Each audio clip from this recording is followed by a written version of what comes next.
Thank you for your attention. My name is Trent Gow. It's my privilege this evening to welcome you to the 2018 Georgian Bluffs Municipal All Candidates Meeting.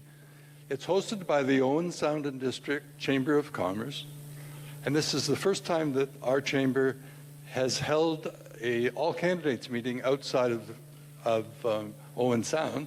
So it's wonderful to be here, and thank you so much.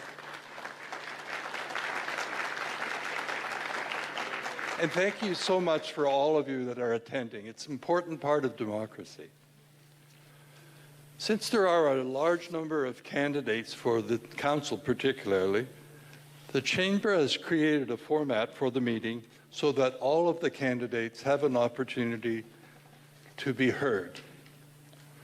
The format was provided to the candidates last week, and copies of the format have been distributed to you, the audience, prior to the start of the meeting. So have many of you received that? No? This gentleman can help you if it comes to that. We've received notification that the following candidates, the candidate in this case, I guess, was not able to attend. Mac Bolter was injured and is not able to be here tonight. We have not heard from Mr. David Skripka or Tom Waller, so we don't know if they attend, we haven't heard, but if they do come, they're welcome to join us. As you know, the position of Deputy Mayor has been acclaimed, so Sue Carlton will not be participating in the meeting this evening.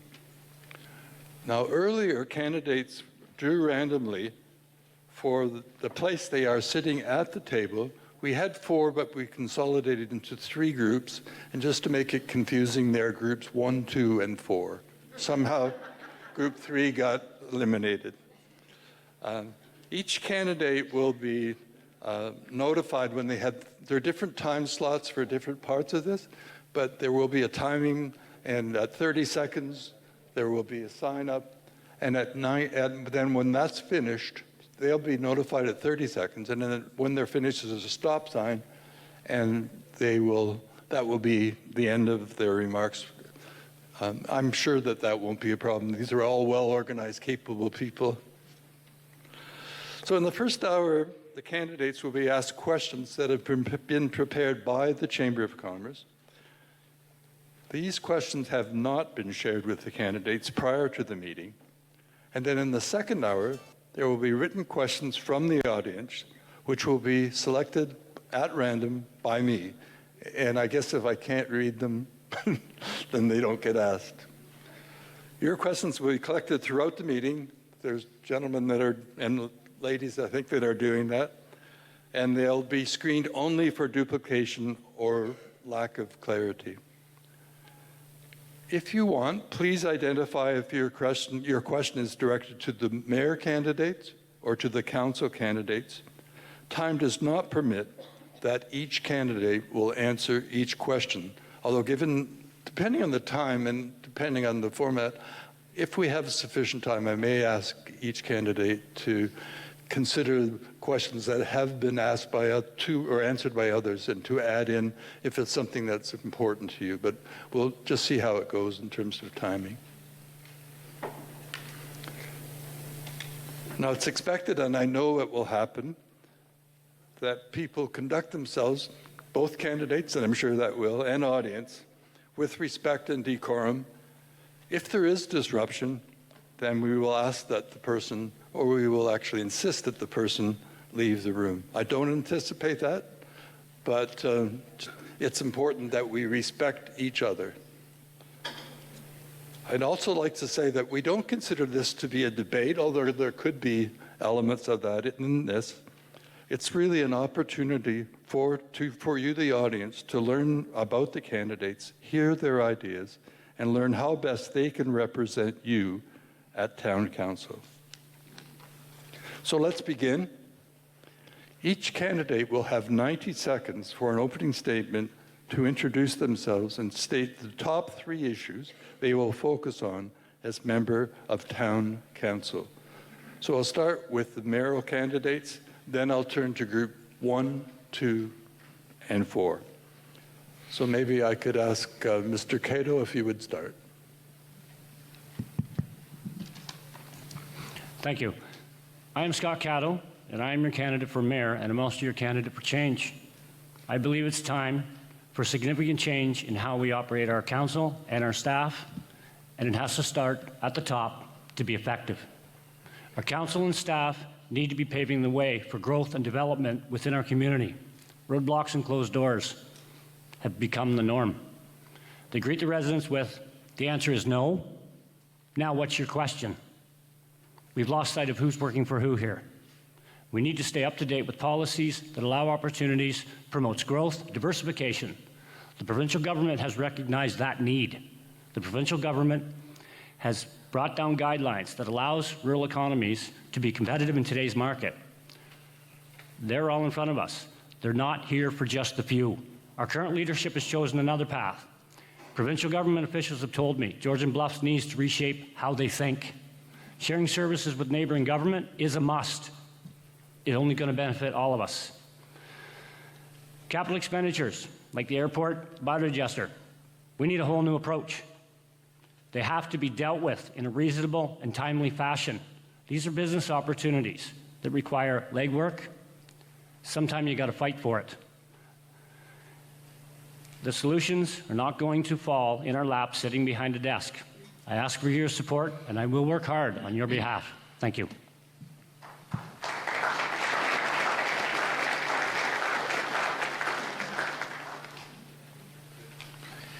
Welcome, everybody. My name is Dwight Burley. Number one issue will be to make sure our new council are all up to speed on the issues in our municipality, including facilities, bio, airport, arenas, and water plants, water systems. Council has to realize we're totally responsible for those water systems. Visit them all, understand them, so they can make a very informed decision. We had a strategic plan worked on in 2008, 2014, and with changes to staff, it was never brought back to council for approval. The new council must develop a new strategic plan with plenty of public consultation to ensure the township moves forward in the conjunction with the needs and interests of ratepayers.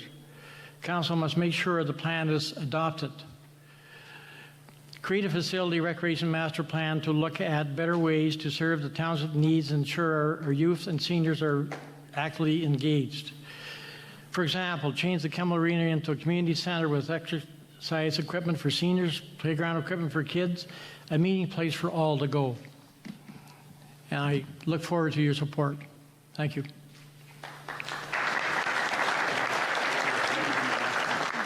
Thank you both. I'm now going to start with group 1.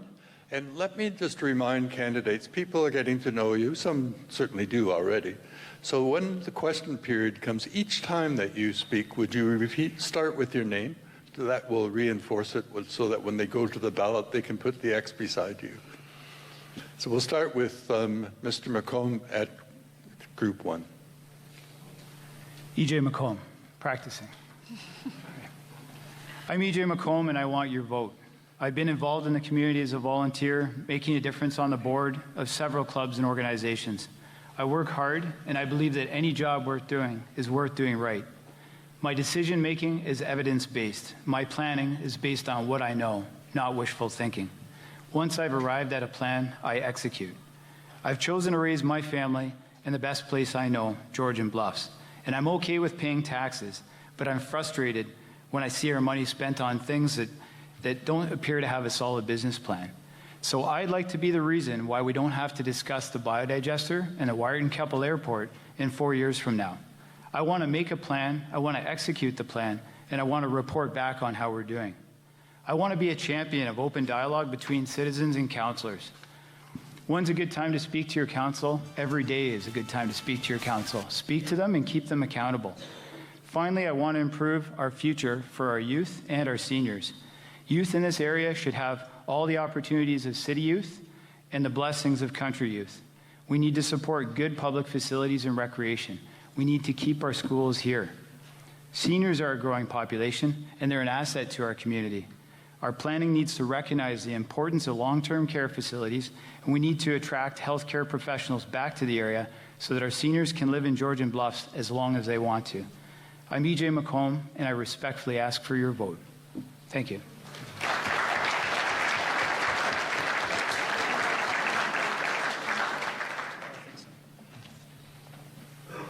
It's a difficult act to follow.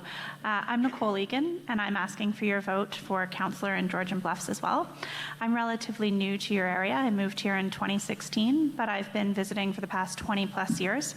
For me, I think that the most important issues in this election are similar to what EJ has outlined: transparency and engagement with our community being top among them, economic development and strategy, and really understanding what our plan is for each of the pieces that we have to consider in this wonderful community, be they economic drivers versus community pieces, and then understanding the asset management behind them. We talk a lot about the biodigester and we talk about the airport, but I don't believe that we have a solid plan in place for either of those pieces, be that environmental sustainability or economic development or otherwise. The other piece that I think is really important in our community is engagement with all of you.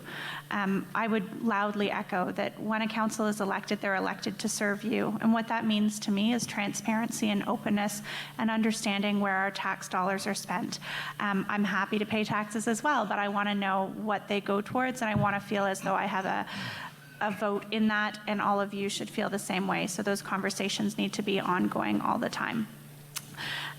What I bring to the table is 15 years of experience in community development and engagement. I've worked in financial services, in healthcare, and most recently in economic development. So I have a very unique perspective that I hope all of you will be interested in hearing more about. Thank you so much.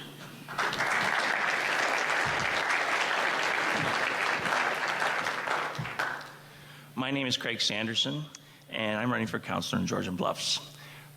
Myself, my amazing wife, Christy, and our 3 children have been very fortunate to call Georgian Bluffs our home for over 20 years. The 3 issues I see most important in this election are the biodigester, the Wyerton Airport, and shared services. My opinion on the biodigester has evolved somewhat. I see this as something that we need to use to impact our environment. We need to divert source separated organics and human waste to the biodigester to make it more viable, and we need to aggressively seek out more partners to make this into a position of revenue neutral. Nobody looks at the septic or waste treatment plant in Owen Sound as an area to profit from, and I think we need to somewhat view this as well. The Wyerton Airport is another issue entirely. I know there are some announcements coming in the future, and I think that it has a lot of potential for us, but we need an aggressive business plan put in place sooner than later. As far as shared services go, it's a no-brainer. We absolutely need to have this. The City of Toronto recently reduced their councillors down from to 25 in 25 provincial ridings. We are in 1 provincial riding. We have approximately 17 mayors, 17 deputy mayors, and approximately 90 councillors. Something is going to happen, and we would be better to get ahead of this and dictate how we want to see this rather than have somebody dictate this to us. Between October 12th and the 22nd, I hope you consider me, Craig Sanderson, as a councillor in Georgian Bluffs. Thank you.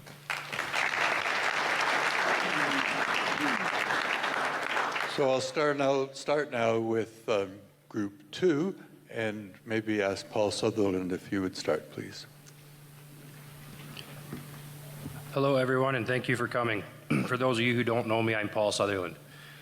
I have lived near the village of Campbell for the most of my life. I currently live on my grandparents' farm with my wife, Alicia, and our 3 kids, Cooper, Alexis, and Grace.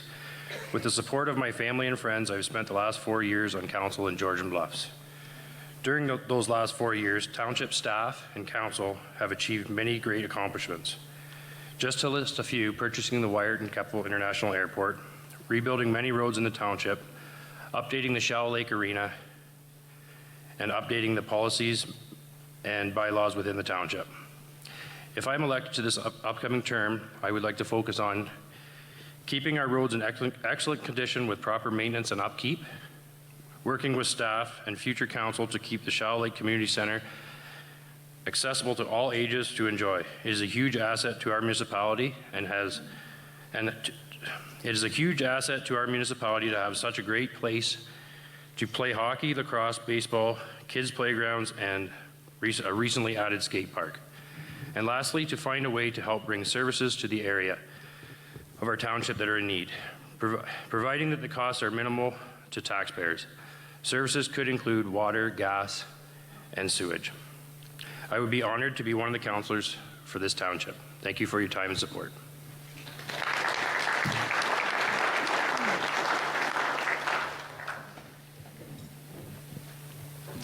Good evening. I'm Kathy Moore-Coburn. Can everyone hear me at the back? I'll direct you to my flyers that I've left on the table in the other room if you want to read more about my background and my bio. So for now, I'm going to focus on my 3 priorities. Firstly, we need to rebuild relationships with our neighbors, including the city of Owen Sound. We need to look at sharing services to reduce costs wherever possible. We need to work together to the benefit of all, but not at the expense of our municipality. This type of negotiation requires some new faces at the table. Secondly, we need to encourage economic growth, attract more businesses to our area, and more development, both commercial and residential. This will help keep all of our taxes low, but this process needs to advance more carefully. Development should not be allowed if, for example, our prime farmland and existing neighborhoods will be negatively impacted. Developments require methodical and accurate consideration of service provision, like water and sewage, as well as water diversion and management of runoff. Council must secure accurate assessments of these impacts and consider existing infrastructure before moving ahead. Finally, I believe Council needs to be more willing to listen to its constituents. This will help ensure our money is spent responsibly. We need to take into account all potential long-term consequences of our spending, and we've seen those consequences with the purchase of the Wyerton Airport. To that end, we need to have a current strategic plan with 5- and 10-year targets that guide our spending priorities and keep us on track. Thank you.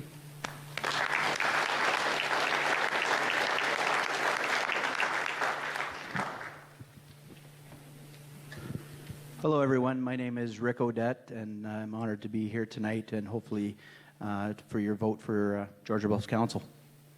Let's just start with a little bit about myself. I'm a father of 2 boys, 11 and 17, and a proud father. I am with my wife for about 20 years now.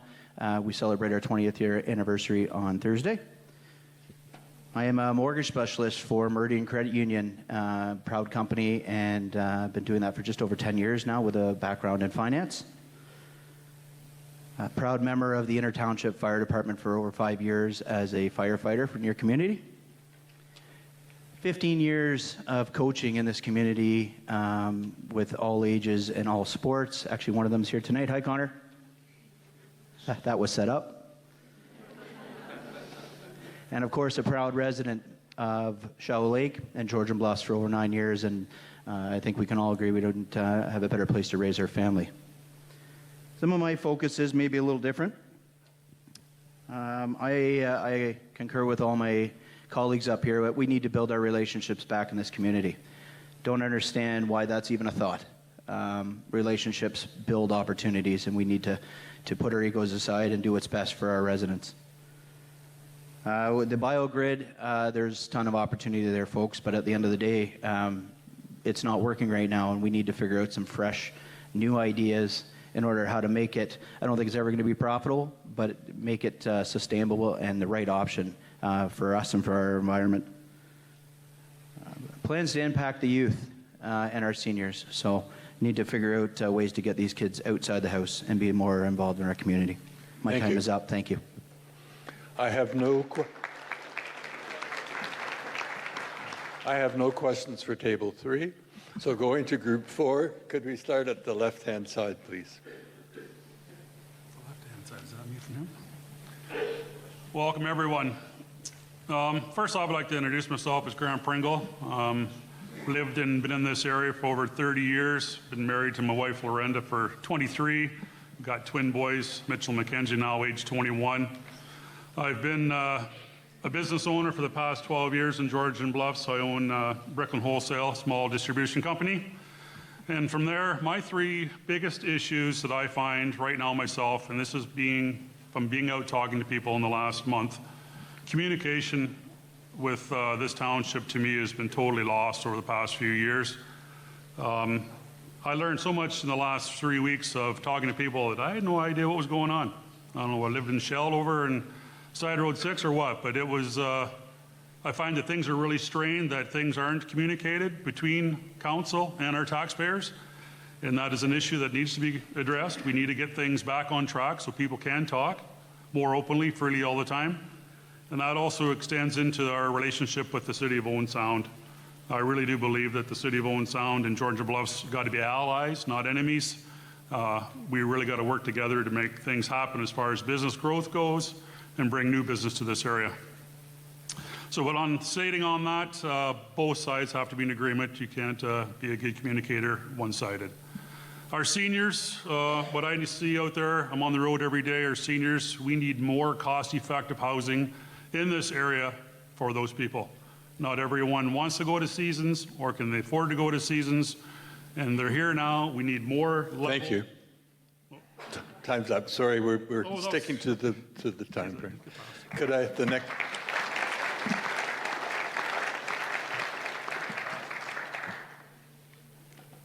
Please go ahead. Is this mic close enough? Can you hear me at the back? I would like to thank the Chamber of Commerce for hosting this meeting. I'm Carol Barfoot, and I'm pleased to be here tonight. The new council will have many pressing issues to deal with, one being the biodigester.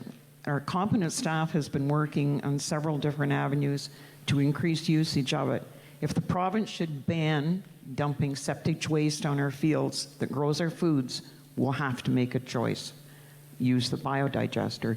The airport is another one. It's a no. In fact, I voted against the purchase of the airport, but if you want to be a team member, you have to work with the team to make it a success. We have a new airport manager. He has much experience in airport management, and we have seen increased usage and new tenants moving into the airport. Excuse me while I check my cheat sheet. We have to work diligently with our neighbors, but let me explain. Good negotiations are when the doors are open both ways for everybody to sit down. There are cost savings out there. We have to take advantage of it. I guess the biggest thing that's coming up in the near future is nobody wants our recyclables anymore. We have to find alternatives to that. I am retired. I do have the time and ambition, and I would love to support you, the ratepayers of Georgian Bluffs, to keep this a beautiful place to live in. I am accessible. For more information, my cards are in the candidates' room across the hall. Thank you. Thank you.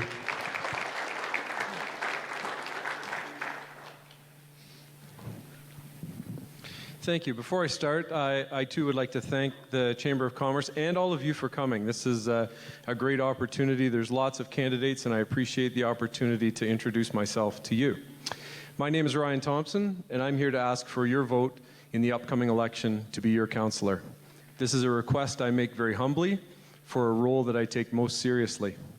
I'm proud of the work that I have done on your council for the past 14 years. I'm eager to represent you in the future, because I want to play a role in the challenges that will help to shape Georgian Bluffs. I believe it is critical for the next council to focus on provision of basic services, core services, maintenance of roads, garbage collection, recycling, services that ratepayers in a small municipality have come to expect, as well as investment in our community facilities for our seniors to remain active and our children to play. The Wyerton International Airport is another significant challenge for the next council to consider. A small rural municipality like Georgian Bluffs cannot bear the operating and upcoming capital costs of an international airport. Residents deserve good governance and transparent leadership from council members. I pride myself on being using critical decision-making skills and relying upon collaboration and communication with others, and considering perspectives from every angle prior to making a decision. I believe the input of every ratepayer in Georgian Bluffs is valuable, and I encourage communication with all ratepayers. I strive to be approachable regarding every matter, and I provide earnest responses to every ratepayer. I believe every ratepayer deserves this commitment. I'm asking your vote. Please vote Ryan Thompson and let me continue to work for you. Thank you. Okay. Thank you all. Just before we go on, there is a two-page pieces of paper that's being passed around with respect to the choice for mayor. It's really not appropriate to pass that around in here. If you want to have it outside with the other material, that's fine. But please don't, it's just disruptive, and it's not, it really is a bit unfair, in my opinion. We're now going to go to some rapid fire questions. These are just yes, no. So I'll ask by group, and it's really just a yes, no answer before we get into more detail. And I'm going to do it by group. And we'll start with group 1 for this. And it's a yes, no. Say who you are and yes, no. If it can be demonstrated, there would be no additional cost to taxpayers or reduction in quality or level of service, would you support the amalgamation of the Inter-Township and Owen Sound fire departments? Start with E.J. McComb, yes. Nicole Egan, yes. Craig Sanderson, yes, but only under those terms. Thank you. Group 2. Yes or no? Same question? Same question with respect to the amalgamation of the Inter-Township and Owen Sound fire departments under appropriate conditions. Paul Sutherland, yes. Kathy Moore-Coburn, yes. Rick Odette, yes, under those considerations. Thank you. And I noted you are a volunteer fire department. Yes. So we'll now turn to table 3, the same question with respect, group 3, same question with respect to fire service. Grant Pringle, yes. Carol Barfoot, yes. Ryan Thompson, yes. Thank you. Now we go to the mayor candidates. Mr. Burley. No. Most definitely yes, Scott Cattle. Thank you. Okay, now we're going to start with the second question, and I'll stay at the mayor's table. Are you satisfied with Grey County's efforts to direct economic development opportunities to Georgian Bluffs? Mr. Caddo? Complicated, yes. Definitely yes. Thank you. We'll go now to group 4. Grant Pringle, yes. Carol Barfoot, yes. Ryan Thompson, yes. Thank you. Now group 2. Start with, sure, we'd start with you, Mr. Sutherland. Paul Sutherland, yes. Kathy Moore-Coburn, yes. Rick Odette, yes. Thank you. And just to mix it up, Mr. Sanderson, could you start with group 1 with respect to economic benefits directed by Grey County? Craig Sanderson, yes. Nicole Egan, yes, with reservations. E.J. McComb, yes. Thank you very much. I have one more rapid fire so-called question, and we'll start with, start with the mayor's table. That's appropriate. The Shallow Lake Community Center loses about $130,000 annually. Does the community center need to be managed by the private sector with the goal to eliminate this annual deficit? Mr. Burley. No. No. Thank you. Group 1, Mr. McComb. E.J. McComb, no. Nicole Egan, no. Craig Sanderson, no. Now go to group 2, Mr. Sutherland. Paul Sutherland, no. Kathy Moore-Coburn, no. Rick Odette, no. Thank you. We'll now go to group 4. Grant Pringle, no. Carol Barfoot, that's not an easy question. No. So is your answer, it's not an easy question, or no? Whatever. Ryan Thompson, no. Well, it seems to me that's unanimous. That's probably good. Okay, now we're getting into more detailed questions. Each candidate, I'm going to do it by group, starting with the mayoral candidate group, and each person will have 90 seconds in which to respond. Same deal with respect to 30-second notice and stop sign. So for the mayor table, do you support initial planning to examine alternative locations and preliminary associated costs to have some kind of a downtown district or central core in Georgian Bluffs? Wow. As I understand it now, it's a number of smaller communities. Would we have city services to go along with that? You can answer. I would support any kind of development in Georgian Bluffs. If it would mean that we could have a mutual agreed core in Georgian Bluffs to sustain more business and so on, yes, I'm all for it. It would take a lot of negotiations and a lot of talking to get it to come to where it should be. But I'd have to say yes. Scott? That's extremely complicated. We're kind of into that situation with the Sunset Strip in regards with the one sound and servicing. When it comes to planning and development and that kind of a structure, currently I see our planning and development as pretty erratic and irregular and not responsible. We're not looking at the long-term uses. When you get into something like where you're talking an actual downtown core, we have a real issue with infrastructure here.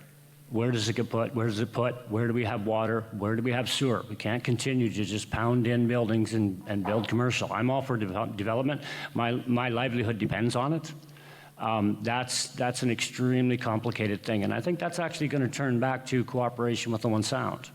Everybody's well aware, One Sound wants our Sunset Strip. We're not going to give it up. It's just that simple. We need the city sewer and water. They're not going to give it to us.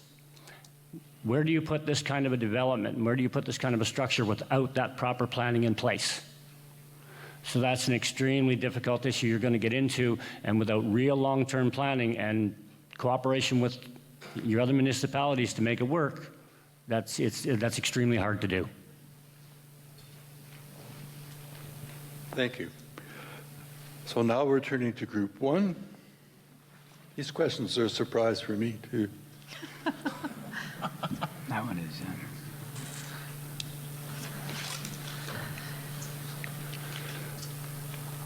What one measure would you propose to enhance Georgian Bluffs' prosperity on an ongoing, sustainable basis? So what's your highest priority for enhancing Georgian Bluffs' prosperity on an ongoing, sustainable basis? Maybe I'll start with you, Mr. Sanderson. I think the one thing we need to look at is increasing, obviously, traffic flow here. We have a beautiful part of the province, and I think this is a natural place to have people want to come. I also think that reducing expenses and looking at our budget with looking towards sharing services with our neighbors is another step towards that, because obviously if we can reduce the cost to the taxpayers of this municipality, it's going to be a win for everyone. So Nicole Egan, I'll refer back to the previous question as part of my answer to this. I think that the most important thing that we can do for Georgian Bluffs to increase prosperity is to really have a solid strategic plan in place, and one that encompasses economic development activity. That activity absolutely has to be sustainable. It has to consider our resources and how we use them for things like tourism, and it needs to include some sort of a downtown foundation. We have 14 settlement areas, and we have $46,915 allocated to this municipality through a provincial grant available for downtown revitalization before 2020, and we don't have any downtowns according to our official plan, which is also slightly out of date. So I think that the most important thing we can do is really sit down, look at who we are and who we want to be in the future and what we want our children and our grandchildren to do here, and really understand, you know, what are the things that we can do today that will support that vision for the future, and then document it so that all of us, whether we're residents here, volunteers here, or counselors here, can get behind a single vision and support it. I think, you know, engaging our community in how we make those decisions and how we prioritize those pieces for development is key as well. So in a really quick recap, economic development in a collaborative way with all of you.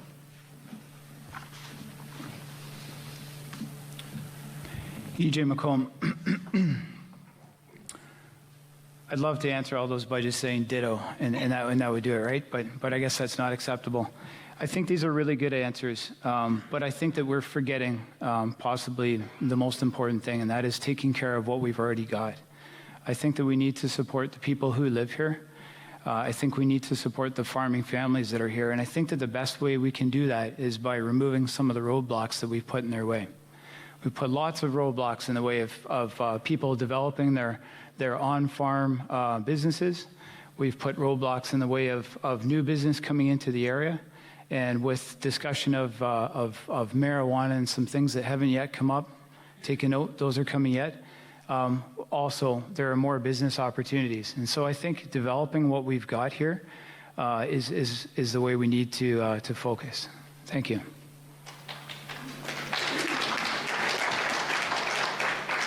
You've been reading my notes on the marijuana issue.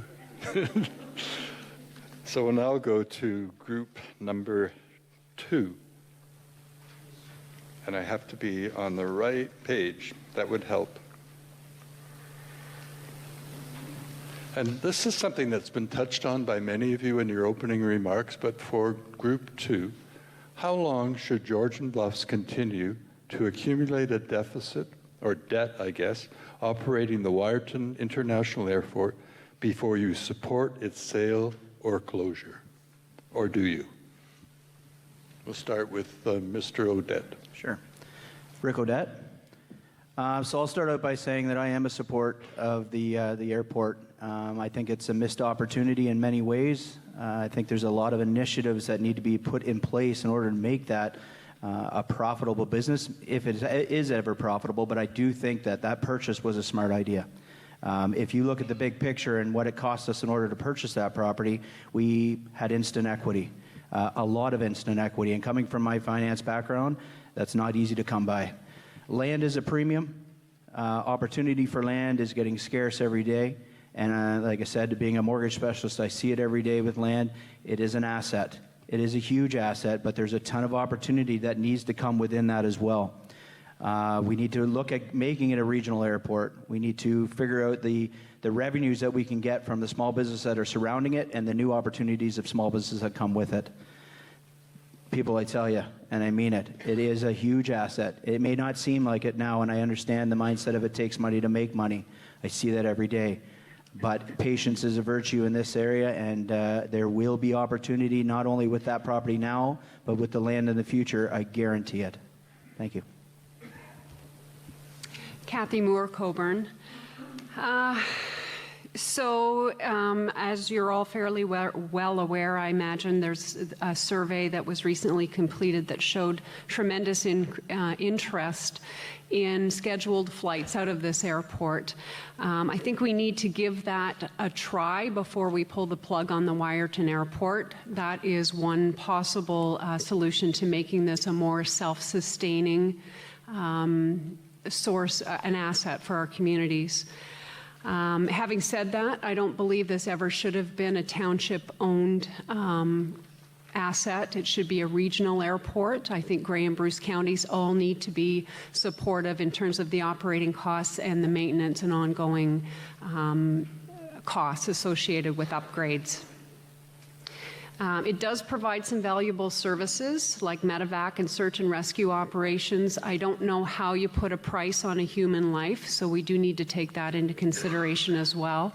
It does bring economic development to our areas, but not just Georgian Bluffs, to all of Grey and Bruce. So again, it should be cost sharing between both counties. So I say let's see where the new business plan takes us in terms of scheduled flights. Let's see where how much revenue can be made from that. But you're asking me how long. I'm going to be very specific in saying 1 year. We're losing almost $500,000 a year on this resource, and we cannot continue that forever. Paul Sutherland. The Wyron Airport is a little bit sensitive. I also was one of the councillors that voted to not purchase it. With that being said, I do support it. It is a huge asset. There's medevac. It's used for a lot of private enterprises. We do have some interest in it, I think.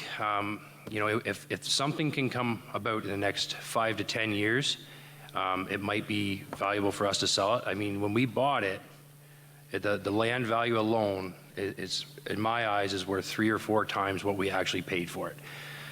One thing they're not making any more of is land. So if we can hold on to that for a few more years, yes, we are spending a bit of money. We do spend a significant amount, but we also do get a bit of income back through fuel sales and other leases and lease agreements.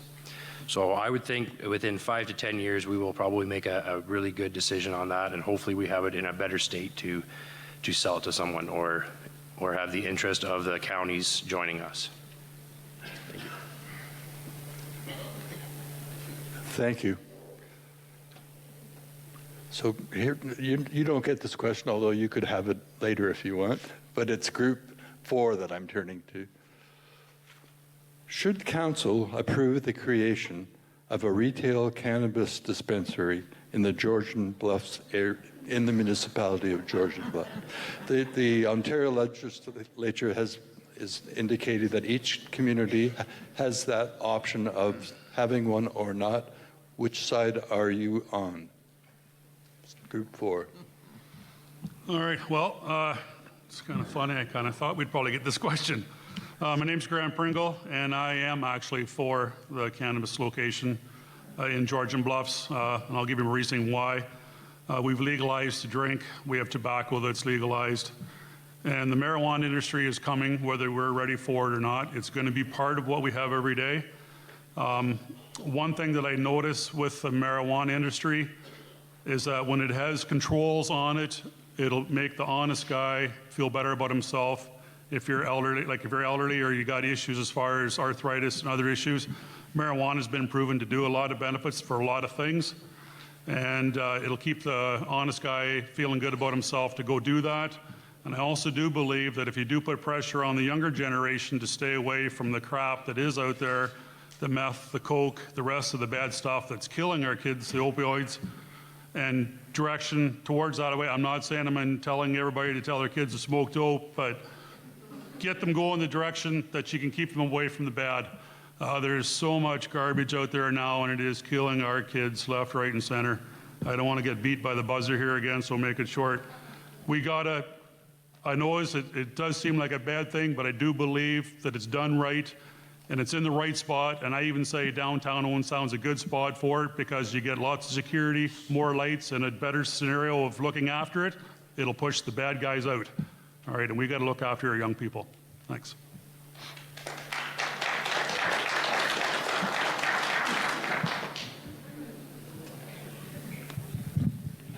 Carol Barfoot, no. I'll tell you why. My late husband was a police officer for 36 years, so our family was growing up fearing drugs. I'm not opposed to medical marijuana. What I am opposed to is having the private sector sell it. I heard another politician say not too long ago, well, if you legalize marijuana, it's going to put the drug dealers out of business. No, it's not. Marijuana is not as big a problem as, say, some of the other harder drugs. Why make it more accessible? I'm not in favor of the private sector selling marijuana, period. I happened to talk to a guy that lives on a farm a little south of Owen Sound. There's a medical marijuana grow-up next door to him. Guess what? If the wind's in the right direction, he has to close his windows from the stench. My daughter lives down in the Wellandport area. It's the same thing down there. So there has to be more regulations. The OPP now has the ability to roadside test. I think we got enough problems without bringing more to the table. No, do not opt out. Do not allow the sale of marijuana through the private sector.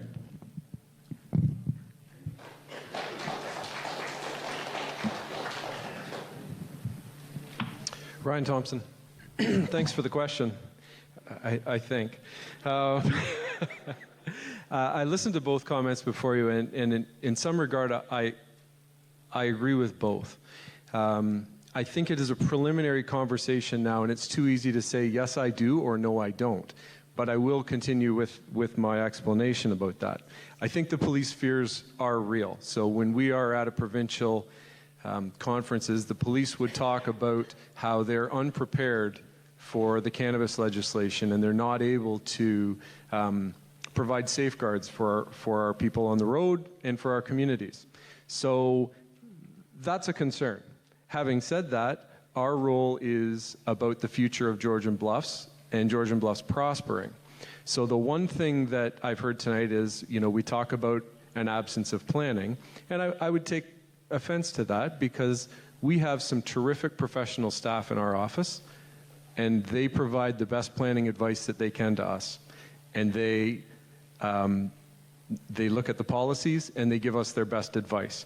And we make our best decisions on individual planning policy options or things that are before us. This is a good example.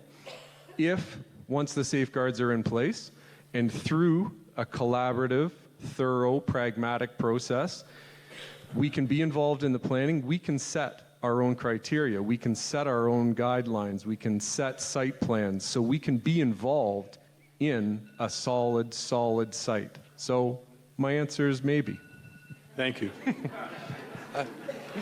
I'm looking at the time, and I think we have time. If I give you each 1 minute, and we'll start with the mayor table. You've heard a number of questions, and I'm going to let you answer any of the other questions that you've heard that you may have some particular view on or want to make a point on, or not, as you choose. So we'll start with you, Mr. Caddo. Well, I'm going to jump into a dangerous here. And I did say, by the way, 1 minute. 1 minute. I'm going to jump into a dangerous one, and I'm going to just comment on this marijuana issue because this is a really nasty one. And it's really unfortunate that anybody up here is put in that position that has to answer that. I don't think anyone wants to stand here and tell anybody what they can do, what they can't do, whether you can drink, whether you can't drink, whether you can smoke, whether you can't smoke. The only thing I would say that we need to do is get on board with the regulations and tools that are given to us and get ahead of this thing. That's going to be the biggest issue. We have no choice. This is coming down from a higher level, and we will be required to be ready. And that's where it's going to take a lot of public input. And we need the general public saying, yes, no, maybe. What are the answers to doing this? Are we going to allow sales? Are we going to allow stores? What are we going to do? It is our choice to control this through bylaws. But it is coming, and I hope that the public has input, and that's something I feel very strongly about. We do need to get prepared. Thank you. You might think I'm smoking marijuana myself tonight, but I'm not. I was the only one that said no about amalgamating the Owen Sound Fire Department and the Inner Township.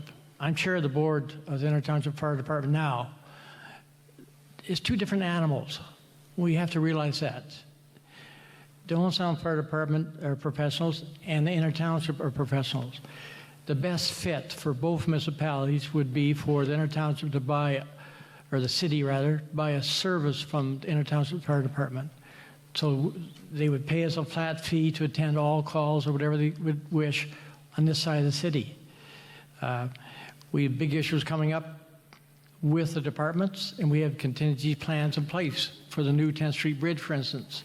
But we need to have a lot of conversations, a different approach than joining two fire departments. It won't work. Thank you very much. So I'm going to go to group 4 now and start with Mr. It's hard for me to read that far away.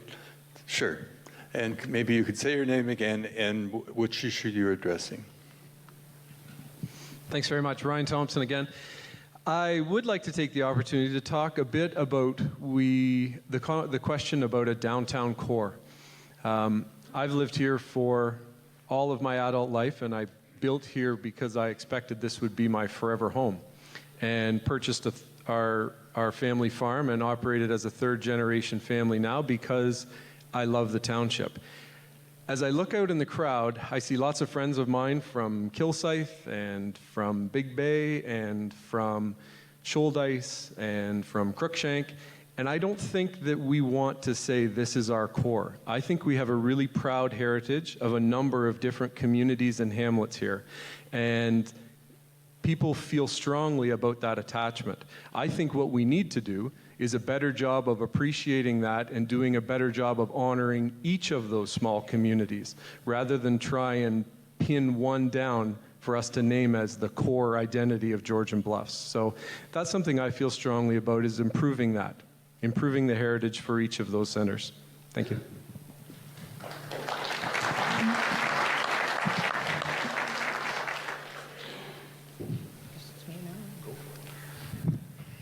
Carol Barfoot. There are lots of issues that I could speak to, but I just want to give the you people a little bit of information that maybe hasn't come forward. Years ago in Keppel Township, the federal government decided they were going to download the airport. The municipality had the first option of picking it up. The price, $0. I cannot give you the exact appraisal of the equipment that was included in that, but no, we did not buy the airport. Being a professional realtor for 28 years, when we purchased the airport, there was a appraisal done by a certified appraiser from Owen Sound. Land value alone is there. Land value covers the cost that we are accumulating. As I said before, as a team player, it's my responsibility to help the airport committee. We have FODA, we have COPA, we have a large group of private individuals working towards making it a success. And I compliment our very competent professional staff for doing that too. Thank you. I guess when the alarm clock goes, that means the minute's up, is it? Thank you. Please go ahead. Hi, my name's Pringle, and I just wanted to comment on the airport also there. One day last week on a Saturday, actually, I'd stopped in, never been there in my entire life, popped in there to see what it was about, and I had a great conversation with the young guy that was there, the manager. Super guy, super knowledgeable, and I really believe that the township's got a great guy running it. Having said that, yes, it is a huge dollar amount that we are sinking into this investment on a daily basis and a yearly basis, but I really do believe at the end of the day there's got to be positives that can come from this. It's going to take a lot of work, and it's going to take a lot of people with a lot of open-mindedness and insight into it. Us as councillors may not have all the answers, but we got to find the people that do, and it'd just be awesome for us to have Wyerton Airport on our portfolio.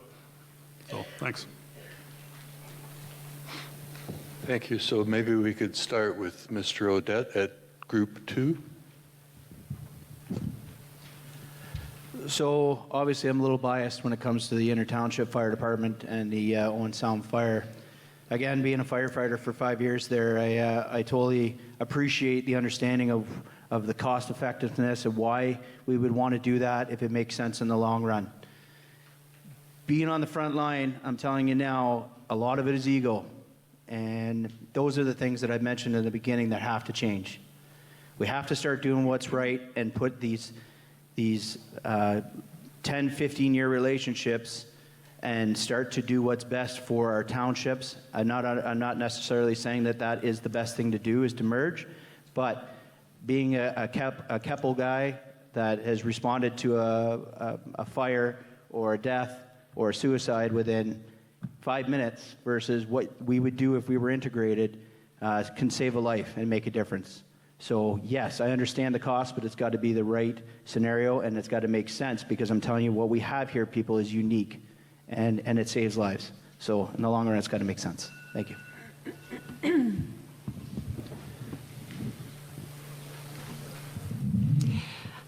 Kathy Moore-Coburn. I just want to make a couple of comments going back to the airport. I do understand that we need to give some planning a try, and I do understand that we have some capital as a result of the airport purchase, both in land and equipment.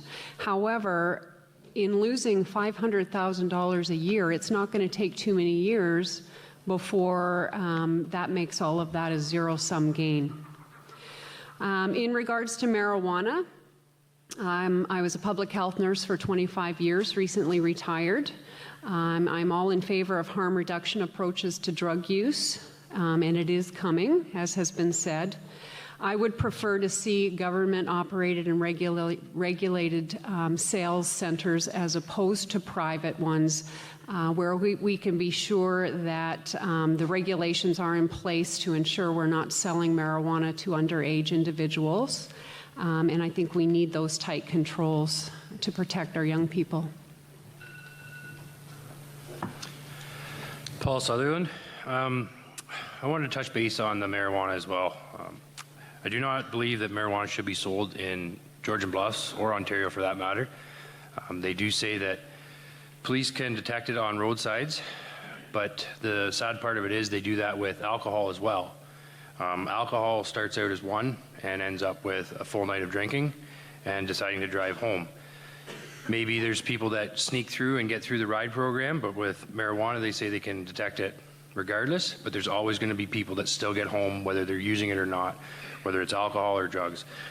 I believe it's one more expense for our OPP to have to look into this and patrol it. So I do not believe that we should be selling it or supporting it in Georgian Bluffs. Thank you.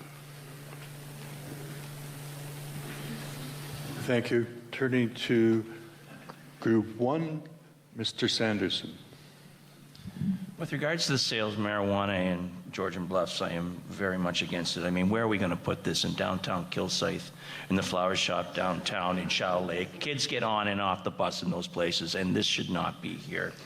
The biggest reason I think that I'm against this is because this is going to become a wedge issue. You're already seeing it now with councillors in Toronto. You're seeing it with politicians in British Columbia.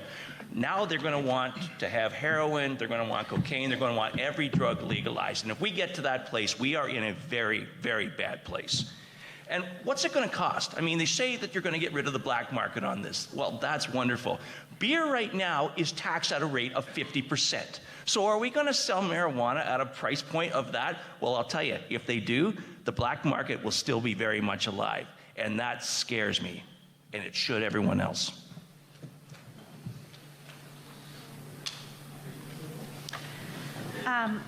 I wasn't going to speak, Nicole Egan, I wasn't going to speak to the marijuana issue, but I'll give it one word and then I'll move into the airport. I don't buy into the slippery slope theory, so I think that, you know, if we're operating in a situation whereby something is made legal in the country in which we live, I think we need to understand that it's a reality, and whether or not we sell it in Georgian Bluffs is largely besides the point. What we need to be focusing on is education and harm reduction and making sure that our young people understand you know, the impact of smoking pot. So that's the biggest thing for me. But I'll leave that aside and then I'll move into the airport. I think the last all candidates meeting that we had, we spoke about the airport then as well. And I came out and said, I don't believe in the airport as an economic development driver. And I stand over that. I'm not sold on it. But I do think it's important. I had a conversation after that meeting with somebody who's here tonight, and they've very rightly so pointed out the human impact of the airport and the life-saving capabilities. So I think when we talk about the airport, we need to weigh up both of those pieces and understand that there's a regional piece where we need partnership and support, but it's not an economic driver. Thank you.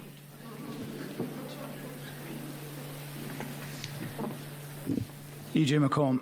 I'm going to tackle marijuana because nobody's talked about it yet. So I have 2 kids. My kids are 9 and 12, and realistically, in the next 6 years, my oldest at least is probably going to encounter pot. And what he decides at that moment is going to be a result of my parenting and peer pressure and probably his independent choice. I also don't subscribe to the slippery slope theory. Alcohol is certainly a drug. It's something that I enjoy. I like a beer or two. I've never wanted to smoke crack cocaine after a beer or two. I never thought, geez, I could get drunk or I could get cocaine. So I don't go for that.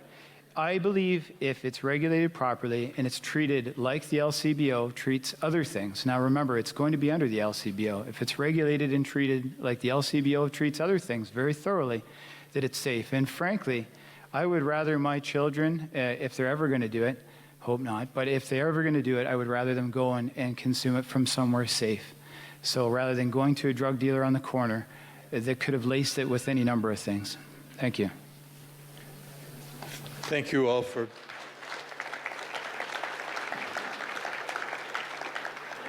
We're at the midpoint of the meeting. I'm going to take about 5 minutes. People can stretch, hopefully come back, and then we'll turn to the questions that we've accumulated. We need the time just to sort the questions so that from the audience, so that we can have a good dialogue in the second half of the meeting. So if please, just a couple of minutes only. Thank you. I'm going to start. These are questions, and each candidate will have 60 seconds to respond.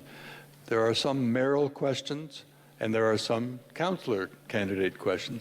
But there was one question that I thought, I don't know the answer to it, and someone asked, could people identify candidates who are incumbents and who are new? So maybe I could ask each person to go across. I mean, we should know that, of course, but starting with Mr. McComb, could you just give your name and say if you're an incumbent or a new candidate? No, actually, I'm sorry. We should start with the mayor, and I know they're both new. Is that correct? New. I'm old in a lot of ways. Me too. Please go ahead. Group 1. E.J. McComb, I'm new. Nicole Egan, new as well. Craig Sanderson, I am new. Paul? Paul Sutherland, I am an incumbent member. I was on council for this term. Thank you. Kathy Moore-Coburn, new. Rick Odette, proud to be new. Grant Pringle, new. Carol Barfoot, 24 years councillor. Does that mean new? Thanks very much. Ryan Thompson, very proud to have been your councillor for the last 4 terms. Thank you. Thank you. So we'll start out with the mayoral candidates, and it's a question I think was heartfelt. When will we stop growing in this township? When do we have enough people and enough houses? How are we going to sustain our farmland and our forested areas? Someone felt passionately about that. Mr. Burley, could you address that? I would hope that Georgian Bluffs will continue to grow forever. With the proper planning in a municipality, which we do have, we have excellent staff that look after that, and through the Grey County official plan, which Georgian Bluffs uses for our rural agriculture areas, there's been great planning put in place. The new plan is done now and it's going into the province for approval. And the new plan does follow the provincial policy statement, and it does look at all areas of growth in Georgian Bluffs. And I am all for more growth in Georgian Bluffs. Thank you. Mr. Cato? I agree, but we cannot, there's no such thing within a limited area of growing forever. But now, like my mayoral candidate said, we do have what we call the provincial policy statement, and it is a set of guidelines and regulations that is put down from the province, and it's a lot of it in there has protection within rural and agricultural lands to protect it for future and future generations, and that's what planning is all about. There's a lot of issues within the township, and at this point, I have to disagree with my other mayoral candidate here. We are not following those procedures the way they need to be followed. There is, in my opinion, extremely erratic and irregular and non-responsible planning in this township, and that has to change. There is places for development, and there's places that should not be developed. When it comes to infrastructure and those kind of things within development, it's only going to cost the taxpayers and the ratepayers a ton of money down the road if we're not making smart decisions today. There is policies in place to protect it. We need to follow them. Thank you. Thank you. Turning to Group 1, I choose the questions I can read, which is a starting point.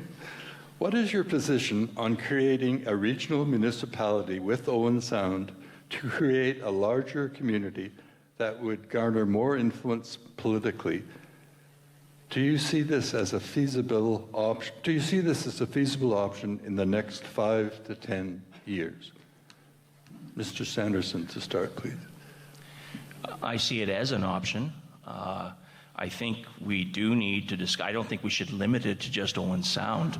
I think, quite frankly, that we are going to have to do a job of reaching out to our neighbors to keep costs down for all services that we have. And at the end of the day, limiting ourselves just to one community, I think, would not be the right answer. As I said earlier, we've seen the provincial level that Premier Ford decided to reduce the council size in the city of Toronto. And right now, we have 17 communities in this one electoral seat. So obviously, it would dictate the change is going to come at some point. And I think we would be far better served to be in control of how that is going to take place rather than be told by Queen's Park. Can everybody hear me? I got a little feedback that I was difficult to hear before. Okay. Pardon? What did you say? Nicole Egan, still new. For me, I think it's a complex question, but I'll try to answer it in the short time that we have available. I think collaboration across our region is really important. So I mentioned earlier I work in economic development, and earlier this year I did a business retention and expansion study on our agricultural sector. I did that in partnership with Bruce County, Grey County, and Simcoe County, and I think that that's how we have to operate. I think we have to look at every opportunity that we have to collaborate where it makes sense to do that. Now, with that, I put the caveat that I think those 14 settlement areas that we have in this area are important to us and who we think we are. And so I think it's important that we remember our local communities when we're planning for regional initiatives, and that we try to do our best to marry an approach that is efficient but also allows for our diversity and allows for what's important to each individual community. That's not an easy thing to do, but I think with enough collaboration and engagement with our citizens that it's the right approach. And again, I wouldn't limit discussions to Owen Sound. I would look at every possible opportunity to collaborate locally. E.J. McComb, I'd like it if you could read the question one more time for me, please. Now I have to find it. It's true.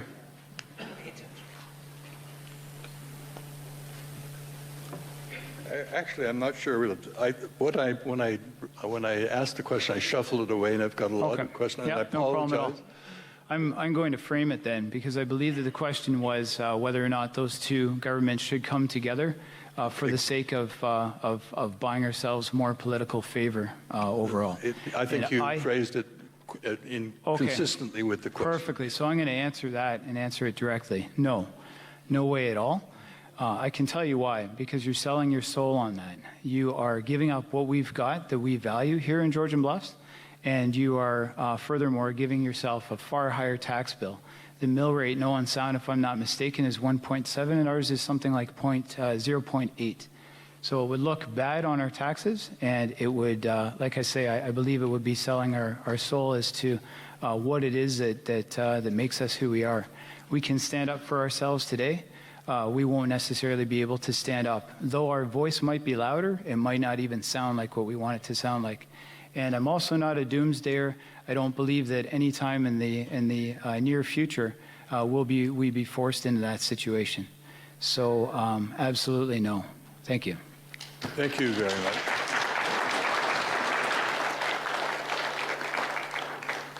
Group 2, I know this is a narrow question, but it's one I know from other meetings I've attended that people feel strongly about.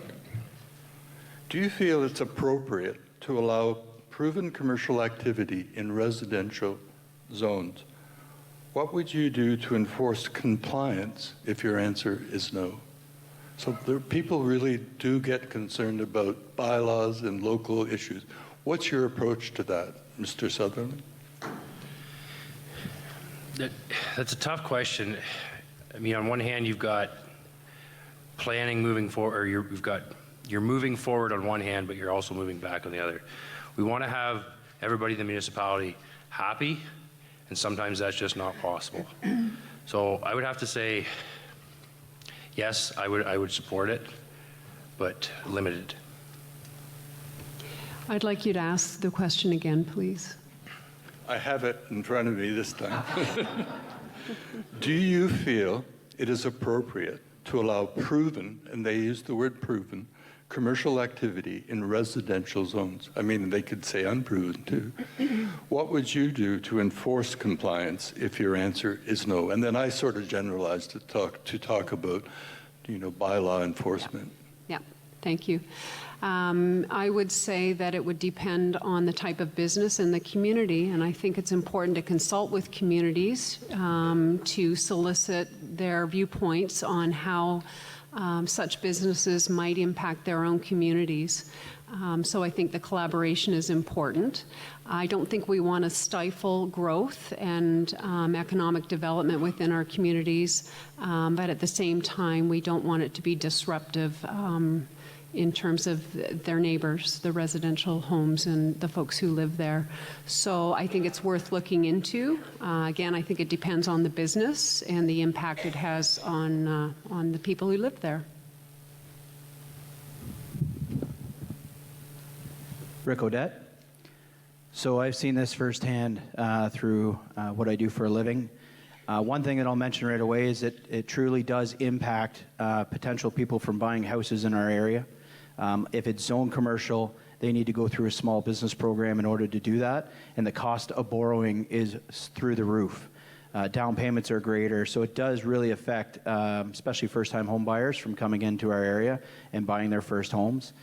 With that being said, on the other hand, some of the biggest benefits that we have, not being a city and being more of a small town, obviously, is the ability to have some of these businesses that to go and wine and dine at a restaurant, or to go across the street and do something that is proactive with your kids. So some of these businesses are ideal, but at the same time, it's a wash, because it really does affect a lot of people in so many ways when it comes to buying houses. Thank you. Table 3. Group, I'm sorry, there is no good table 3. I'm getting caught up in myself. With the large geographic area of Georgian Bluffs, would we not be better off to have a ward system for electing our councillors? Take group 4. Grant Pringle, definitely not. I think the system that is in place here now in Georgian Bluffs does work well. It is a large territory, and there isn't one of us sitting here that hasn't covered the territory in the month we've been doing this. We need more hands on deck as far as collaboration with what is going on in our neighborhood. I know they say I come from the southern end of the township, and really when you talk about the northern end, it's only half an hour away. So I'm definitely saying no to a ward system in Georgian Bluffs.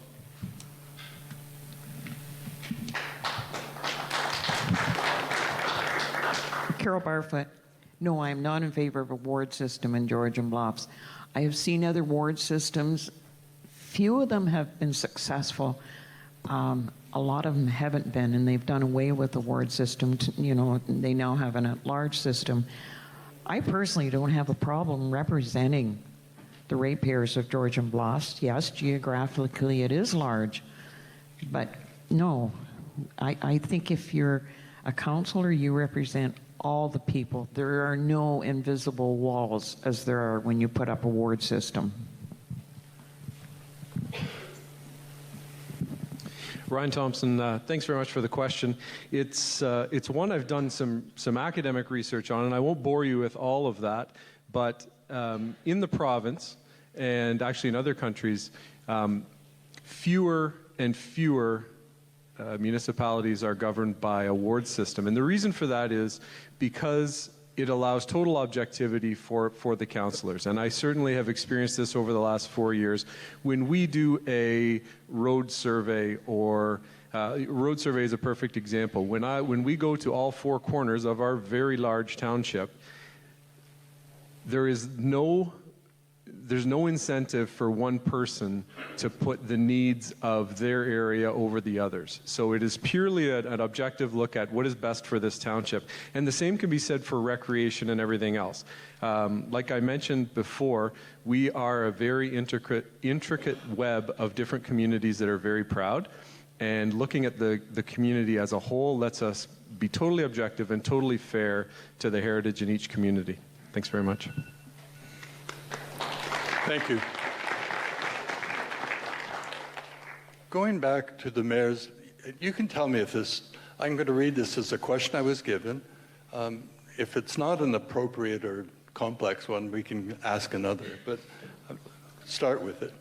Where did bag tag money go that was to go to, quote, a new site? It doesn't say new site of what.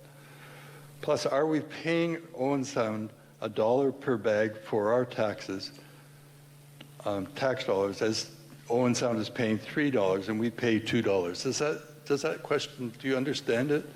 I mean, I want to reflect the question, but... I can try to answer it. Georgian Bluffs do sell bag tags for $2. The money is put into our revenue to offset our landfill expenses. We take our landfill now under contract with Mineral Waste to the Owen Sound landfill. If a person takes a bag of garbage there with a tag on it, you're still going to pay the Owen Sound tipping fees. So if you take garbage there, don't put any tags on it. It's just sense. I don't understand what you're saying. Like the money that's collected from bag tags is used to offset landfill expenses. Right. I mean, is that what you're asking? Just to be clear, I didn't ask the question. Oh. Is the person here? Do they want to amplify it? Okay.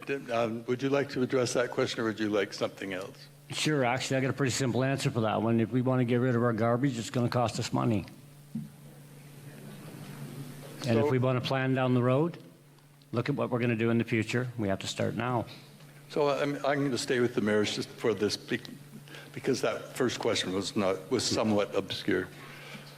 Some time ago, there was a public meeting about the airport. There was a business plan, but it had no financial aspects to it. Is there a financial plan, to your knowledge, now?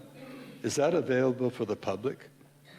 Will it help to inform the decision with respect to what to do with the airport? Mr. Cato? Sure. In regards to the airport here, I'm actually glad this has come up to us here too. There's been a lot of real key points by a lot of the councillors back here, and when it comes down to land, it comes down to value, it comes down to our responsibility, whether it's regional, international, or what it's going to be, whether it's classified with the Ministry of Defence using our airport. The biggest thing is with it, whether we have a planner in place or not, where is it and what's happening with it? We can't be sitting here in another 4 years, and then in another 8 years, and another 12 years, and we're still into the same issue here.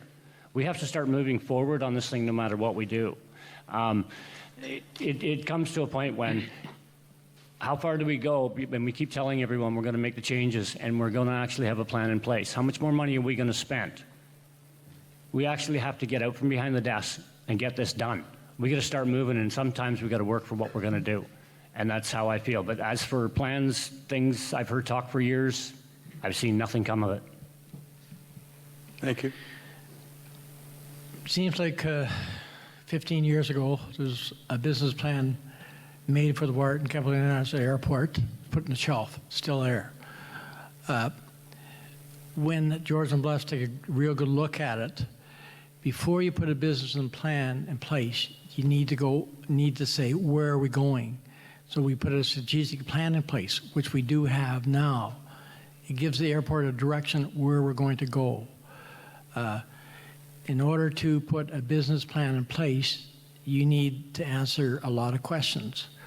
Where do you want to go with the airport? What do you want to do with it? How's it going to advance? We haven't had those questions answered. We will have those discussions. We spend $400,000 on the airport yearly. $200,000 that is for capital money, which we've never ever spent capital money on that airport until a very few years ago. Okay, thank you. I'm going to, just for fun, start with group 2 on this occasion. This question is part economic development, part affordable housing. How do you feel about tiny homes as opposed to larger built homes? Is there an initiative potential in Georgian Bluffs for smaller homes? And this question said that might particularly serve seniors. I know this is an issue many municipalities. What do you each think of that? Did you say tiny homes? Tiny homes. So they're ones that might, that they, Yes, yeah. 500 square foot, and there are TV shows about it. But in Yes. fact, there are communities Yeah. that are across North America that are really into Yeah. tiny homes. Yeah, sure. I'm going to Please go answer ahead. that. Kathy Moore-Coburn. I think from an environmental footprint perspective, I think they're a great idea. I don't see why allowing that kind of development would be an issue. I'm trying to remember the other part of your question that had to do with affordable housing. I think it was. I think we all need to be aware of all of the social determinants of health, and we need to ensure that there is comfortable, safe, affordable housing for all of the residents of Georgian Bluffs. When we make sure those basic needs for people are met, we can enjoy the privileges of a stronger community overall. Thank you. So, Rick, can you be next? Sure, Rick Odette. So actually I'm living that and seeing that firsthand right now with some family who have just downsized and single income and would be lost without affordable housing. So again, maybe a little biased in the situation, but I've seen how important it is to somebody's livelihood. I've seen the difference on the other side with the seniors and fixed incomes coming in. People in my life have just retired as well. And with the banking background, I've seen how people will be lost without it. So I'm pro about it, and understanding that there's a lot of people in this community, a lot of people in this room who have earned the right to retire. And maybe downsizing is the way that they continue their quality of life, and they've earned that right. Thank you. Again, my name's Paul Sutherland. I'm definitely in favor of it. I think it's a great thing for communities. I think the hardest thing you're going to find is we have to find a spot for these small, low-income homes or tiny homes for seniors. When you have a small home and you put it on a large lot, because you have to have a septic system, if there was a sewage system, then you could at least put a small home on a small lot, and I think that would be feasible. It's just trying to find these places. And then also, if natural gas was available, that would help too for cost, because I do believe it's one of the cheaper sources of heat. So trying to find areas to put these would be a very hard thing to do, I think. Sewage is a very hard issue to find a good spot for it in this township. I know we have the biodigester, but if there's septic systems, they have to have a larger lot to withstand them. So, Thank you. I'm going now to group 4 and then group 1. And again, some of these questions are very specific, so I've got two that you can touch on. I'm not sure what the how lengthy or complex the answer is. Do you support the transfer of the shore allowance to property owners? Is that an important issue? Maybe I'll ask you, Councillor Barfoot, is that an important issue? Carol Barfoot, is this a yes or a no? No, well, I don't know. I mean, someone asked, maybe you could, if you know the issue, you could explain it. I'm just taking the questions I had. I'm very familiar with the issue. I don't have a problem transferring the shore road allowance to the private property owners adjacent to it, provided that they go through the proper procedure. Thank you. I'll ask the second question as well, and then the others. And I certainly will give you more time, Councillor Barfoot, to add in as well, because it's another of these kinds of questions. What is your knowledge of and position on water utility improvements following the recent environmental assessment completion? So water utility improvements. Maybe one of... Well, I'll go first. Grant Pringle here. As a new guy trying to get on council, I really don't know a lot about that situation right now. Definitely looking to learn more on that. But yeah, the details on it, I have none. Do you have a view on the other issue with the transfer of No, property? Carol looked after that quite well. So you're voting for her? I'm going with Carol on that one. Yeah. Please go ahead. I'm interested in your second question.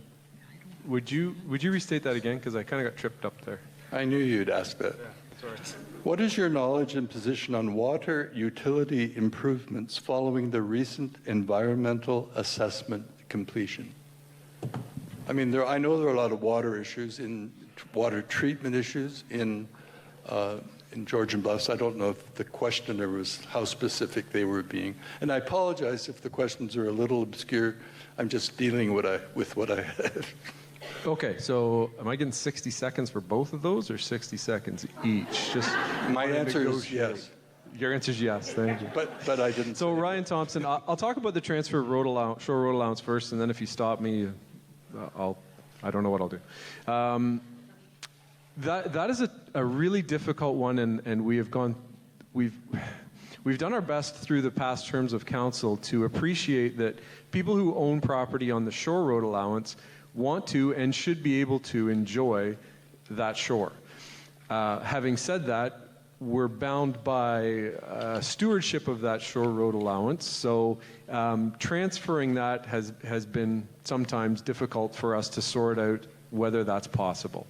We've done our best to handle it in a regional way and on a case-by-case scenario. I'm not opposed to people who own the property treating the shore as if it were their own. There's some really great properties and people have been able to enjoy them as such. It's difficult in the case sometimes where as stewards we still have to manage that. So what has unfortunately happened in our township is the people that ask, we're sometimes in a position where we're saying as stewards it's difficult for us to approve this, and then the rest go ahead and make marinas and the like, and they don't come for permission. So it's a difficult position, as you can see. I'm not opposed to transfer of shore road allowance and appreciation of the property. If you want me to go after the utilities. No, that's great, thank you. Okay. And now for group one, and again, I apologize, a couple of fairly specific questions, and I hope they're relevant. And I'll read them both, and you can either answer one, both, or none, I guess. Sure. Do you support protecting the ratepayers by implementing the provisions of the Ontario Development Levies Act? Do you know that act at all? And it's not fair. No, E.J. McComb, I don't know that act. Does one of the mayoral candidates know? It calls the Ontario Development Levies Act. And if no one knows, that's fine. We'll just pass on. If you're talking about development fees, we do have a county development fee which we pay now in Georgian Bluffs. If you are asking me, it would be something I would discuss with council to look at implementing development charges for new development in Georgian Bluffs. They should pay for it, not us. Okay. I'll let you quickly respond, Mr. Cato, to be fair, and I'll come back to you guys. Yeah, it's going to come back to if we have an act at the provincial level or whatever, like Mr. Burley was talking about there, those are the type of things that we have to hand down and we have to put within our systems, whether it's the Building Act, the Planning Act, or what they are. We are to treat those as our guidelines and use them properly. Okay, thank you. So I have one specific question for Group 1, and then I have a more fundamental one, which the specific one, and again, I'm just reading the question. Are you in favor of extending the East Linton water systems to Potawatomi Village subdivision? And if you don't know, I mean, I don't know. Nicole Egan. So I'll kick off by saying a lot of the questions appear to be very planning focused in nature. So I'll take a general sort of planning response. I'm not sure how many of you regularly read the official plan or read the municipal interpretations and municipal pieces of official plans. They're not very interesting. I'm kind of a geek, so I've read a lot of our official plan. What I will say is that there is lots and lots of provincial legislation in place to guide the decisions that we make at a municipal and indeed at a county level around planning. I think the most important thing that we can do to support positive, proactive planning is engage with our communities. So it's reasonable to say that our planners who are employed by the municipality and indeed at the county level have an obligation to talk to communities, to put that community lens on the plans that they put in place, and that's how you get high quality plans. So when it comes to how we decide to extend waterways or what we think is important in terms of land preservation, where we should be putting sewers, main drainage, all of those pieces, it really needs to come from all of you. So my understanding in the limited time that I've been here is that there really isn't a huge level of collaboration between planning and the wider world until there's an issue. And so I think, if we bring it back to collaboration and conversation, that's the way forward with most of these planning conversations, because there's always going to be more than one way to interpret an act from the province. Thank you. You did wonderfully with a question that was very obscure. So I'm going to give the other two a choice. You can address that issue. Or there were a number of questions that I didn't get the one that was very articulate in or around the biogrid and the biodigester, and what do you do with that partnership with Chatsworth, which is losing money. So I'm going to let either of you comment on that, which is an important issue, or expand on what Ms. Egan had spoke to, and I will give you a couple of seconds to be fair. On biogrid also, and you call if you wish. So let's start with you, EJ. Thank you. EJ McComb.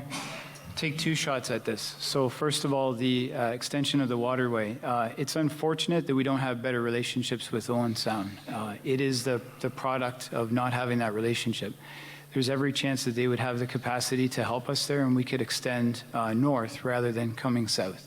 That's not the case, and so am I in support of it? As it stands right now, yes, because something needs to be done, and those are the relationships that we found ourselves in. Overall, we need to do a much better job in general of collaborating and not see ourselves in this situation in the future. With regards to the biodigester, I believe that we need to somehow, clearly we need to balance the books on it. So we need to increase the inputs, so we need to monetize more inputs, and we need to monetize the outputs a little bit better. I believe that whether it be through a series of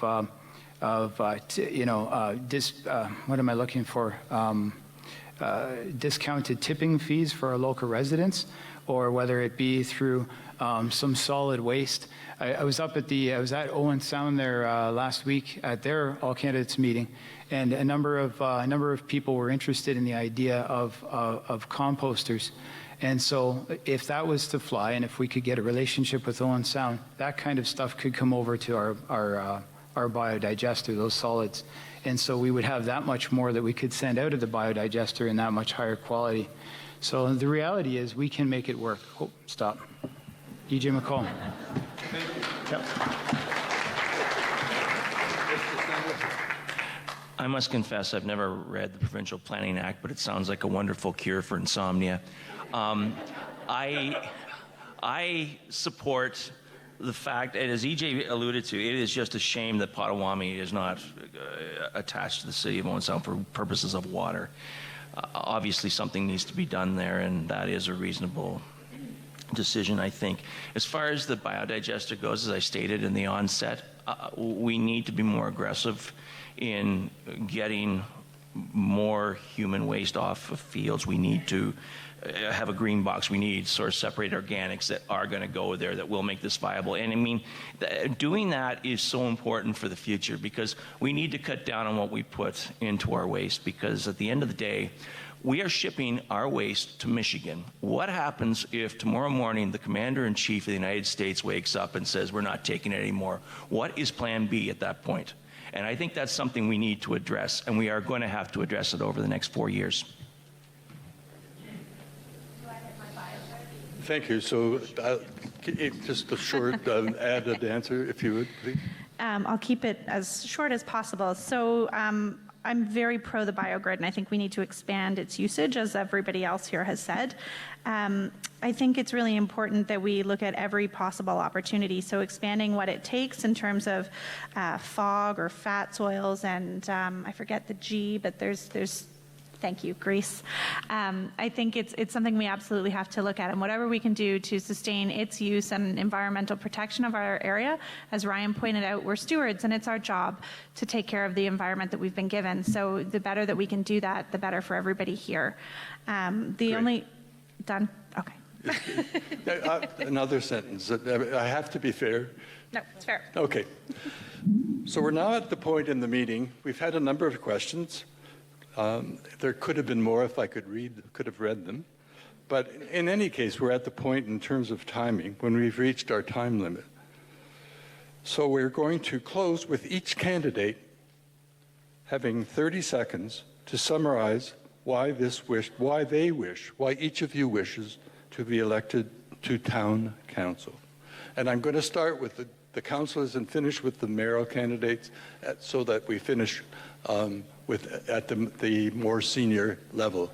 Not that all positions aren't very important. Yeah, you may be the oldest here, that's true. Just kidding. So I'm going to start with group 4 and ask you, each of you, to make your summation statement, please.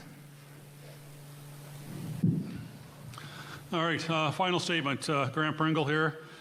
If I get the opportunity to represent you on council here, I'm a local boy, hardworking. I'm very passionate about this township we live in. I've learned so much in the last month of being out there and seeing people, and there's a lot of stuff to deal with. But as anybody here that knows me, I'm very approachable, and I do work hard. And I just wanted to say that I know I see a lot of people here today that I do know, and at the end of the day, if you do vote for me, it's not just my responsibility to work for you as the individuals out there, but I really do care, and it's a passion for me to represent you the next 4 years. I do believe we are ready for change, and we need change, and I'd love to be a part of it. Thank you.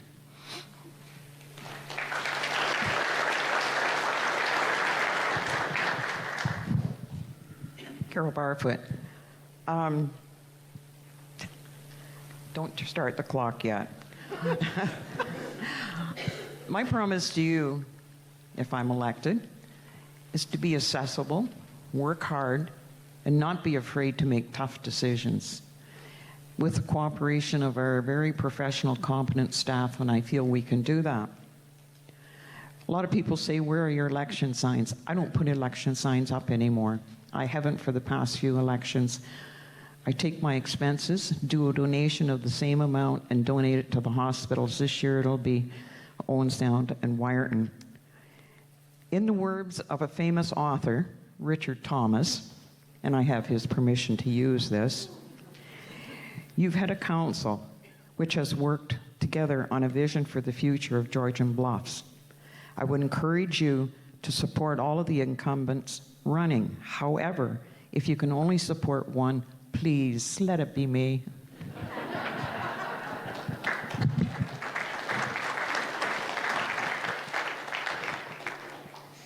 That's a very tough act to follow. Thanks very much. My name is Ryan Thompson. there's a host of great candidates up here, and we have a lot of issues we talked about last night. The thing in common about those wicked problems that we have yet to face, or challenges that we have, are that they are complex. The way to deal with complex problems are through critical analysis, and that's by collaborating and communicating. Collaboration with professional staff, other ratepayers, and most importantly, other councillors, and most importantly, the ratepayers and the people who live in our great township. I'm really proud of the effort that I make to do that, make pragmatic decisions, and make sure that I'm informed in all perspectives before I make a decision. Thanks very much. Thank you. I'm going now to Group 2, starting with Mr. Sutherland. Thank you. Paul Sutherland. I would like to thank everyone for coming out tonight. It's great to see a full house here. I'd also like to thank the Owen Sound Chamber of Commerce for hosting this. My biggest thank you would have to go to my family and friends for the huge support I had for the last 4 years. I've really enjoyed doing this. It doesn't matter to me if it's 2 o'clock in the morning. I'll answer the phone for a road call or a tree down that needs to be removed. I've always enjoyed doing this, or if it's just a concern, don't hesitate to call. I would be honored to be one of your voices in our beautiful township.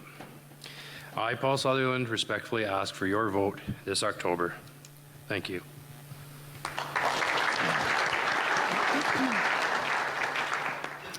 I'm Kathy Moore-Coburn, and I'd just like to conclude by saying that it's time that we had some fresh faces at the table. We need some new ideas to help move us forward. Residents of Georgian Bluffs deserve more than complacency. One constituent recently emailed me and asked who I would most like to work alongside on what she called the Dream Team Council. That's a hard one to answer, but my response would be this. Try to choose a candidate that you feel is committed to integrity, diligence, honesty, collaboration, and competence. This is what I hope to bring to the council on your behalf. Thank you for coming tonight.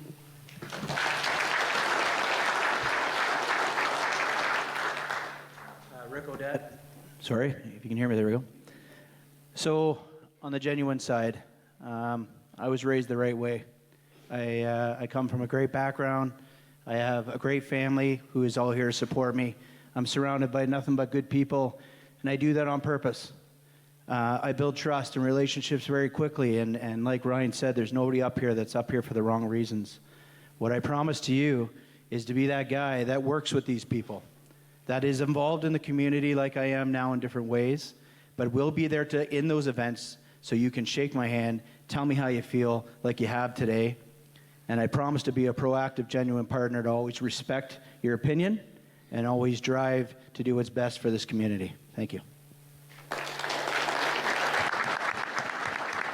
Thank you. Now, Group 1, Mr. McComb, could you start, please? Still jotting notes. All right. I'm E.J. McComb, and again, I very desperately want your vote for council. What I didn't tell you earlier on is what I do professionally. I'm a business analyst, so I know how to solve problems. I listen to people, I come up with good ideas, I float those ideas over the plate, and when they're accepted, and generally they are because they're cohesive and collaborative, then we move forward on them and I get things done. I work hard, as I said before. I've actually never had a sick day in my career, so I work very hard. And, are you serious? Oh, thank you.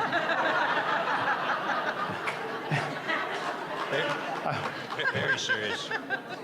And maybe most importantly, as I said, thank you, 30 seconds. Maybe as I said, most importantly, I will fix these problems. I won't let them go. I dog things until they get done. When I go home after this, I've got to feed all my animals. I've got to see how the kids are doing. I've got to finish the homework with my boy, and then I've got to go to bed. I never stop. I make promises and I deliver on them. I'm E.J. McComb. Once again, I respectfully ask for your vote. Thank you.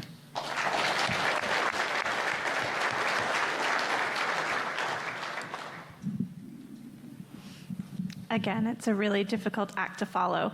I'm Nicole Egan, and I respectfully ask for your vote as well. I think that what I bring to the table is a new perspective, and one that is focused on transparency, collaboration, engagement, economic and community development. And those are all areas that I have experience in, and places that I think I can bring a unique perspective and really hard work again to. Like EJ, I like to think that I'm a really hardworking person and I never stop. And my husband will complain all about how I never stop if you want to talk to him about it. So I would be honored to work for all of you and to work in partnership with you to make this beautiful community an even better place for tomorrow. Thank you so much.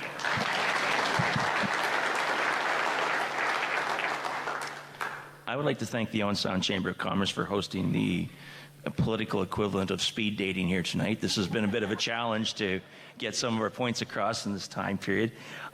You've heard from a lot of qualified candidates tonight, and I think the one good news piece to take away from this is that whoever is elected, the government of municipality of Georgian Bluffs is going to be in good hands. I have a lot of experience in being on budget, in both publicly and professionally, and I use a fact-based line of reasoning and a whole lot of common sense to make my decisions. I will work for you, and I will not work against you. During the period of October 12th to the 22nd, I hope you'll consider me, Craig Sanderson, as a councillor for you in Georgian Bluffs. Thank you. Thank you. Now, turning to the mayor candidates, Mr. Cato, could you start, please? Thanks. Special thanks to Trent and the chamber and all of you for coming out here tonight.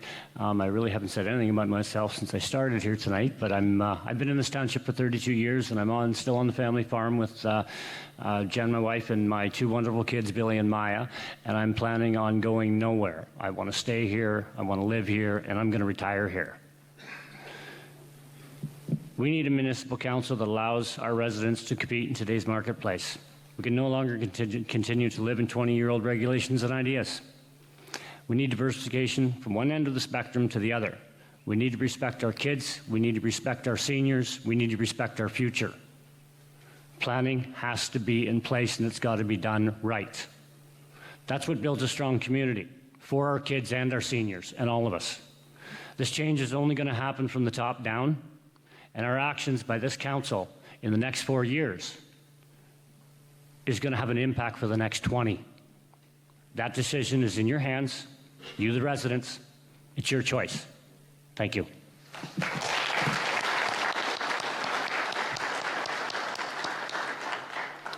Well, I guess I'm the last one to speak tonight. Thank you for that. I have the knowledge and experience of our beautiful municipality. I live in it daily. I have the skills, the leadership skills that will be necessary to bring this council as one team player so we can move our municipality forward. And again, I thank you very much for your support.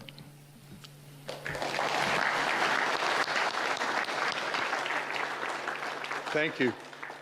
Actually, you didn't get the last word. I get the last word. I've had a lot of fun today, and I've learned a lot, and I hope that you, the audience, have found this to be a good interaction as well. Can we all give a round of applause for the candidates?